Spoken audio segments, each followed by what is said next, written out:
मित्रों, आज हम सुनेंगे एक अद्भुत और रहस्यमयी कहानी काशीपुर गांव के एक धनी व्यापारी और उसकी पत्नी की, जिनके पास सब कुछ था, पर एक सबसे बड़ी कमी संतान की प्राप्ति।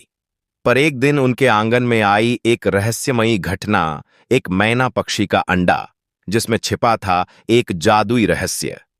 क्या आप जानना चाहते हैं कि उस अंडे से जन्मी छोटी बच्ची कैसे सबको चौंका देती है और पूरा राज्य हिला देती है? तो चलिए इस जादुई सफर की शुरुआत करते हैं। काशीपुर गांव में विनोद नाम का व्यापारी अपनी पत्नी सुमित्रा के साथ रहता था। उसका चावल और गेहूं बेचने का बहुत बड़ा व्यापार था। वह बहुत धनी था और किसी चीज की कमी नहीं थी, परंतु उसकी कोई संतान नहीं थी। दोनों ने कई वैद्य डॉक्टर को दिखाया, कई मंदिर में पूजा पाठ किया, फिर भी उन्हें संतान नहीं मिली। एक दिन विनोद ने सुमित्रा से कहा, सुमित्रा, मुझे लगता है कि अब हमें अगले जन्म में ही संतान की प्राप्ति होगी। सुमित्रा ने मुस्कुराते हुए जवाब दिया, आप ऐसी बातें क्यों कर रहे हैं? मुझे पूरा विश्वास है कि हमें इस जन्म में ही संतान की प्राप्ति होगी। ईश्वर हमारी मनोकामना जरूर पूरी करेगा। विनोद ने कहा, बस भी करो। भगवान से कितनी बार प्रार्थना करोगी? जब भगवान की यही मर्जी है कि हम संतान के बिना रहें, तो यही ठीक है। विनोद मान चुका था कि अब उसे इस जन्म में संतान नहीं होगी, परंतु सुमित्रा उसकी एक न सुनती थी और दिन भर ईश्वर की पूजा पाठ में लगी रहती थी। खाली समय में वह पक्षियों को दाना डालती और दाना चुगाते हुए उन्हें निहारती रहती, जैसे वे कोई रहस्यमयी संदेश लाए हों। एक दिन सुमित्रा की छत पर एक मैना पक्षी का जोड़ा आता है और छत पर ही घोंसला बनाकर रहने लगता, जैसे कोई अदृश्य शक्ति उन्हें वहां लाई हो। यह देखकर सुमित्रा बहुत खुश हो जाती है और उन्हें रोज दाना देती। उसे दाना खाते हुए पक्षियों को देखना बड़ा अच्छा लगता था। कुछ दिनों के बाद मैना पक्षी ने उसमें एक अंडा दिया, जो रात में हल्की सी चमक बिखेरता था। पक्षियों का जोड़ा रोज सुबह खाने की तलाश में बाहर जाता और शाम तक वापस लौटता। अचानक एक दिन सुमित्रा देखती है, अरे इतना अंधेरा हो गया पर मैना पक्षी का जोड़ा अभी तक लौटे नहीं। सुमित्रा कई दिनों तक घोंसले में आने का इंतजार करती, परंतु जोड़ा वापस नहीं आया। तब सुमित्रा ही अंडे की निगरानी करने लगी। वह दिन भर उसे निहारती, जैसे अंडे में पल रहा बच्चा उसका ही हो। मैना का वह अंडा बहुत तेजी से बढ़ रहा था, जैसे उसमें कोई जादुई शक्ति हो। रात को उसका आकार 2 गुना बढ़ जाता। यह देखकर सुमित्रा को डर भी लगता था। एक दिन अंडा तरबूज जितना बड़ा हो गया और उसकी सतह पर रहस्यमयी चमक थी। सुमित्रा तुरंत अपने पति को बुलाकर लाती। दोनों अचंभित हो गए। विनोद ने कहा, सुमित्रा, एक पक्षी का अंडा इतना बड़ा कैसे हो सकता है? सुमित्रा बोली, वही तो देखकर मैं भी हैरान हूं। अंडा लुढ़क कर सुमित्रा के पैरों के पास आ गया। सुमित्रा ने डरते डरते उसे हाथ लगाया।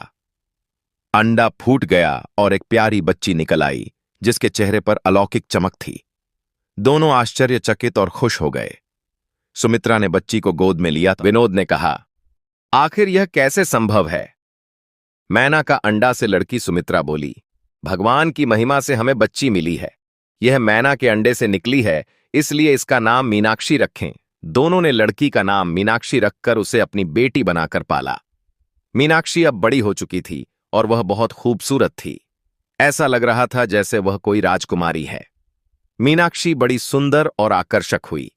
एक दिन मीनाक्षी सरोवर से जल लेने गई। उसी समय उस राज्य का राजा अभिषेक सिंह अपने मंत्री के साथ में घोड़े पर बैठकर घूमने आया। राजा मीनाक्षी की सुंदरता देखकर मंत्रमुग्ध हो गया और मन बना लिया कि यही लड़की मेरी पत्नी बनेगी। राजा ने सेनापति से कहा, पता लगाओ यह सुंदरी कौन है, इसके माता पिता कौन हैं? मैं इससे शादी करना चाहता हूं। सेनापति जल्दी से मीनाक्षी के माता पिता का पता लगाता है। विनोद और सुमित्रा बहुत खुश होते हैं और राजा के प्रस्ताव को स्वीकार कर लेते हैं। बड़ी धूमधाम के साथ मीनाक्षी का विवाह राजा अभिषेक सिंह से कर दिया जाता है। महल में मीनाक्षी की सुंदरता और करिश्मा की चर्चा चारों ओर फैल जाती है, लेकिन राजा की पहली रानी मीनाक्षी की सुंदरता से जलन महसूस करने लगती है। उसे खतरनाक योजना सूझती है। वह मीनाक्षी से कहती है, मीनाक्षी, तुम तो किसी इंसान के पेट से नहीं आई। तुम तो अंडे से जादू की तरह निकली हो, तुम्हारी जान का क्या होगा? मीनाक्षी शांत होकर जवाब देती है, दीदी, जैसे सबकी जान उनके हृदय में होती है, वैसे ही मेरी भी जान मेरे हृदय में ही है। बड़ी रानी बोली, देखो मैना सुंदरी, मैं तुम्हारी बहन की तरह हूं, मुझे यह जानने की इच्छा है कि तुम्हारी जान कहां सुरक्षित है। अब तुम रानी बन गई हो और राज परिवार के लोगों पर हमेशा जान का खतरा बना रहता है, इसलिए मुझे बता दो कि तुम्हारी जान किस्म है, ताकि तुम्हें कोई खतरा होने पर मैं बचा सकूं। मीनाक्षी बहुत मासूम और साफ दिल की थी। उसे नहीं पता था कि बड़ी रानी के मन में क्या चल रहा है और वह कितनी ईर्ष्या करती है, इसीलिए उसने बड़ी रानी को सारी सच्चाई बता दी। दीदी, मेरे मायके में मेरे घर के आंगन में एक कुआं है। उस कुएं में एक लकड़ी का बक्सा है और उस बक्से में एक छोटी डिबिया है। उस डिबिया में एक मोतियों की माला है जो रात में चमकती है और उसी माला में मेरे प्राण हैं। यह सब बातें सुनकर बड़ी रानी ने मीनाक्षी से कहा, मीनाक्षी, तुम्हारी जान सुरक्षित है, पर ध्यान रखना, हमें रानियों के अनेकों दुश्मन होते हैं। जान हमेशा खतरे में रहती है। बड़ी रानी वहां से चली गई, लेकिन उसकी आंखों में चालाक चमक थी। मीनाक्षी यह सब सोचती रही। तभी राजा अभिषेक सिंह आ गए। क्यों खोई हुई हो मीनाक्षी? हमें बताओ, मीनाक्षी बोली। महाराज, अगर मैं मर जाऊं तो मेरे शरीर को जलाना मत। राजा बोले, यह कैसी बातें कर रही हो? मरना तो एक दिन सबको है। मीनाक्षी ने कहा, महाराज, मैं मर जाऊं तो मेरे शरीर को जलाने के बजाय एक महल बनवाकर उसके आंगन में रखवा देना। महल के चारों ओर ऊंची दीवारें बनवाना ताकि कोई प्रवेश न कर सके। महल में बगीचा और जरूरत की सारी चीजें भी रखवा देना। राजा बोले, अब शांत हो जाओ मीनाक्षी, जब तक मैं जिंदा हूं तब तक तुम्हें कोई नुकसान नहीं पहुंचा सकता। मैं हमेशा तुम्हारे साथ रहूंगा। राजा ने देखा कि मीनाक्षी को तेज बुखार है, जैसे कोई रहस्यमयी शक्ति उसे कमजोर कर रही हो। राजा ने तुरंत राजवैद्य को बुलाया। राजवैद्य ने औषधियां दी और कहा, महाराज, खुशखबरी है, रानी मीनाक्षी मां बनने वाली हैं। राजा बहुत खुश हो गए और राजवैद्य को सोने के सिक्के उपहार में दे दिए। पूरे राज्य में खुशी की लहर फैल गई। बड़ी रानी सोचने लगी, जब से छोटी रानी आई है, राजा मुझ पर ध्यान नहीं देते। अब हमेशा के लिए उसे हटाना पड़ेगा। वह दासी से बोली, जल्दी से एक गोताखोर बुलाओ। दासी गोताखोर को लेकर आई। बड़ी रानी ने कहा, जैसे मैं कहूंगी वैसा करना। तुम मीनाक्षी के मायके जाओ। जब उसके माता पिता घर पर नहीं हों, मौका देखकर घर में घुसना। आंगन में कुआं है, उस कुएं में लकड़ी का बक्सा है और उसमें छोटी डिबिया है। उसे लेकर आओ। इसके बदले मैं तुम्हें बहुत सोने के सिक्के दूंगी। ध्यान रहे, अगर कोई बात पता चली तो जान से मरवा दूंगी। गोताखोर ने कहा, ठीक है महारानी जी, मैं आज ही वह डिबिया लाकर देता हूं। गोताखोर मीनाक्षी के मायके गया। माता पिता के गैर मौजूद होने में उसने घर में घुसकर कुएं से लकड़ी का बक्सा खोला और डिबिया निकाल ली। जैसे ही डिबिया बक्से से निकली, मीनाक्षी की तबीयत बिगड़ गई। जैसे जीवन अंधेरे में डूब गया। गोताखोर डिबिया लेकर बड़ी रानी को दे गया। बड़ी रानी ने सोने के सिक्के दिए। उसने डिबिया खोली और माला अपने गले में पहन ली। जैसे ही माला बड़ी रानी ने पहन ली, मीनाक्षी की सांस रुक गई और वह मूर्छित होकर गिर पड़ी। राजा ने यह देखा और तुरंत राजवैद्य को बुलाया। राजवैद्य ने कहा, उनकी सांस रुक चुकी है महाराज। अब रानी मीनाक्षी इस दुनिया में नहीं रही, उनकी मृत्यु हो चुकी है। राजा फूट फूट कर रोने लगे। पूरे महल में मातम छा गया। बड़ी रानी खुश थी, उसकी आंखों में क्रूर चमक थी। उसने सोचा, अब मीनाक्षी की जान मेरे हाथ में है। कुछ देर बाद मंत्री राजा के पास आया और बोला, महाराज, रानी का अंतिम संस्कार का समय हो गया है। उनके शरीर को नगर के बाहर दूसरे महल में रखवाया जाए। महल के चारों ओर ऊंची दीवारें और महल में खाने पीने का सामान भी रखा जाए। सारी सुख सुविधाओं का सामान रखवा दीजिए। यही हमारी मीनाक्षी की आखिरी इच्छा थी। मंत्री राजा की बात सुनकर हैरान थे कि महाराज ऐसा क्यों करवा रहे हैं, पर मंत्री ने राजा के आदेश मानते हुए नगर के बाहर एक बहुत बड़ा महल बनवाया। महल रहस्यमयी अंधेरे से घिरा हुआ था। उसे ऊंची ऊंची दीवारों से घिरवा दिया। महल के आंगन में मीनाक्षी के शरीर को रखवा दिया गया। साथ ही ढेर सारा खाने पीने का सामान और सुख सुविधाओं का सामान रखा गया। मीनाक्षी की मृत्यु पर बड़ी रानी बहुत खुश थी। वह सोच रही थी, अब मीनाक्षी हमेशा के लिए चली गई। अब महाराज मुझे ही मानेंगे और मेरे साथ रहेंगे। इधर राजा बहुत दुखी थे। उनका मन किसी काम में नहीं लगता था। वह हमेशा मीनाक्षी की यादों में खोए रहते थे। एक दिन राजा ने सोचा, मीनाक्षी ने आखिर अपने शरीर को जलाने से मना क्यों किया? क्या वह फिर से जीवित होकर लौट आएगी? पर ऐसा नहीं हो सकता। मरे हुए लोग वापस नहीं आ सकते। राजा ने अपने दिल को समझा लिया। वह कभी कभी मीनाक्षी के महल के चक्कर लगा करते थे। एक दिन राजा महल की तरफ जा रहे थे। तभी उन्होंने महल के अंदर से बच्चे की रोने की आवाज सुनी।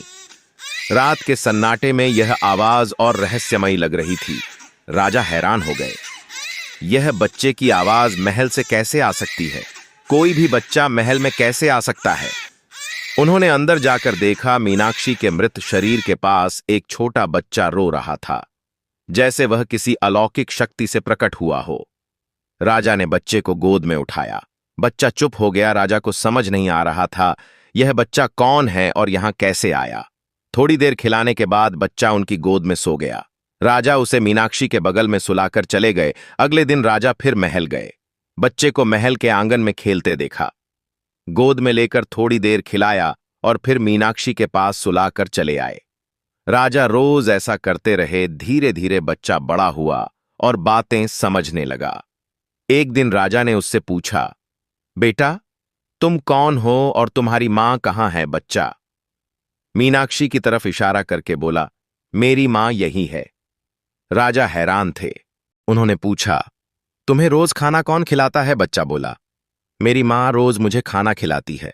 राजा ने कहा, आज रात मां जागेंगी तो उनसे पूछना क्यों दिन में सोती हैं और रात को जागती हैं। बच्चा बोला, ठीक है। मीनाक्षी का प्राण उस माला में ही था और बड़ी रानी वह माला दिन में पहने रहती थी। रात में माला उतारती तब मीनाक्षी में प्राण लौट आते। जब मीनाक्षी जागी और बच्चे को खाना खिला रही थी, बच्चा बोला, मां, मेरा पेट भरा है, मैं खाना नहीं खाऊंगा। मीनाक्षी ने कहा, बेटा, अब तक तुम ठीक से खाना क्यों नहीं खा रहे हो? बच्चा बोला, मां, मुझे राजा साहब ने खाना खिलाया। वह दिन में आते हैं, मेरे साथ खेलते हैं और प्यार करते हैं। राजा समझ गए कि बड़ी रानी मीनाक्षी से जलन करती थी। उसका कारण था कि उसने मीनाक्षी को जान से मारने की योजना बनाई। राजा ने सोचा, माला वापस लेने का तरीका निकालना होगा। अगले दिन राजा बड़ी रानी के पास गए और बोले, महारानी, आपने इतनी भारी मोतियों की माला अपने गले में क्यों पहनी है? इसे उतार दीजिए। बड़ी रानी बोली, नहीं महाराज, यह माला मेरी मां की आखिरी निशानी है, मैं इसे नहीं उतार सकती। राजा समझ गए, बड़ी रानी से माला लेना आसान नहीं है। उन्होंने दूसरा रास्ता सोचा। अगले दिन राजा बोले, रानी, मेरे मित्र का बच्चा है, उसकी मां नहीं है। मैं चाहता हूं कि आप बच्चे का कुछ दिनों के लिए पालन पोषण करें। बड़ी रानी बोली, हां महाराज, आप बच्चे को ला सकते हैं। राजा बच्चे को महल में लेकर गए। राजा ने बच्चे से कहा, जैसे मैं बता रहा हूं वैसे ही करना है। बड़ी रानी के गले में माला पकड़ो, जोर से रो और कहो, मुझे थोड़ी देर इस माला के साथ खेलना है। तब तक रोते रहना जब तक बड़ी रानी माला न दे दे। बच्चा बोला, मैं समझ गया। महल में लोग उसे प्यार से बहलाने लगे। बड़ी रानी भी आई और बच्चे को गोद में लिया। बच्चा माला पकड़कर जोर से रोने लगा। बड़ी रानी बोली, नहीं बच्चे, यह तुम्हारे खेलने की चीज नहीं। बच्चा जिद पर अड़ा रहा। राजा आए और बोले, रानी, अगर बच्चे को कुछ हो गया तो आपकी प्रतिष्ठा कैसे बचेगी? बड़ी रानी ने सोचा और थोड़ी देर के लिए माला बच्चे को दे दी। बच्चा माला लेकर इधर उधर घूमा। थोड़ी देर बाद माला लेकर राजा को दे दी। राजा बच्चे को लेकर मीनाक्षी के महल गए और माला मीनाक्षी के गले में डाल दी। माला डालते ही मीनाक्षी में प्राण लौट आए। मीनाक्षी बोली, महाराज, मेरे प्राण माला में ही हैं। अगर यह माला कोई ले गया तो प्राण चले जाएंगे। राजा बोले, मीनाक्षी, मैं सब जान चुका हूं। बड़ी रानी ने तुम्हारे साथ बहुत गलत किया है और उसे उसकी सजा जरूर मिलेगी। तुम अभी कुछ दिन इसी महल में रहो और मैं सही समय आने पर तुम्हें अपने साथ महल ले चलूंगा। इसके बाद राजा अपने महल में चले गए। बड़ी रानी बहुत परेशान थी। महाराज, क्या आपने उस छोटे बच्चे को देखा जो मेरी मोतियों की माला लेकर खेल रहा था? राजा बोले, नहीं, वह हमारे साथ नहीं है। देखिए, शायद इधर उधर खेल रहा होगा। बहुत देर ढूंढने के बाद भी बच्चा नहीं मिला। तब राजा रानी के पास आकर बोले, बड़ी रानी, हमारे पड़ोसी राज्य ने हमला करने वाला है। आपकी जान को बहुत खतरा है। बड़ी रानी बोली, महाराज, मुझे बचा लीजिए। मैं मरना नहीं चाहती। राजा बोले, हां महारानी, मैंने आपके लिए एक बड़ा तहखाना बनवाया है। उसमें आपकी सारी सुख सुविधाएं रखवाई हैं। आप वहां कुछ दिन आराम से रहिए। युद्ध खत्म होने के बाद आपको बाहर बुला लिया जाएगा। बड़ी रानी बोली, हां महाराज, आप जब तक कहेंगे तब तक मैं तहखाने में रहूंगी। बस मुझे कुछ नहीं होना चाहिए। राजा बड़ी रानी को लेकर तहखाने में बंद कर देते हैं। बड़ी रानी समझ गई कि राजा सभी बातों से अवगत हैं। वह बोली, महाराज, मुझे माफ कर दीजिए। मैं ऐसा फिर कभी नहीं करूंगी। राजा बोले, तुम्हें माफी कभी नहीं मिलेगी। तुमने जो किया है उसके लिए माफी का कोई हक नहीं है। अब तुम इसी तहखाने में जिंदगी भर रहोगी। इसके बाद राजा छोटे रानी के महल में जाते हैं और रथ पर अपने बच्चे और रानी मीनाक्षी को सारे सामान के साथ लाते हैं। मित्रों, इस कहानी से हमें यही सीख मिलती है कि सच्चा प्यार और अच्छाई हमेशा जीतते हैं। चाहे कितनी भी बाधाएं आएं, ईश्वर की शक्ति और धैर्य से हर मुश्किल आसान हो सकती है। याद रखो, जो दिल में सच्चाई और करुणा रखता है, उसकी राह कभी बंद नहीं होती। इसीलिए हमेशा नेक बनो, दूसरों की मदद करो और अपने हृदय की सुनो। मित्रों, अगर ये कहानी आप लोगों को पसंद आई हो तो कमेंट बॉक्स में हर हर महादेव लिख करके, वीडियो को लाइक करके, चैनल को सब्सक्राइब करके बेल आइकन प्रेस कर लीजिए, जिससे आप सभी लोगों को प्राचीन कथाएं और कहानियां सबसे पहले प्राप्त हो सके। मित्रों, वीडियो को पूरा देखने के लिए आप सभी लोगों का धन्यवाद।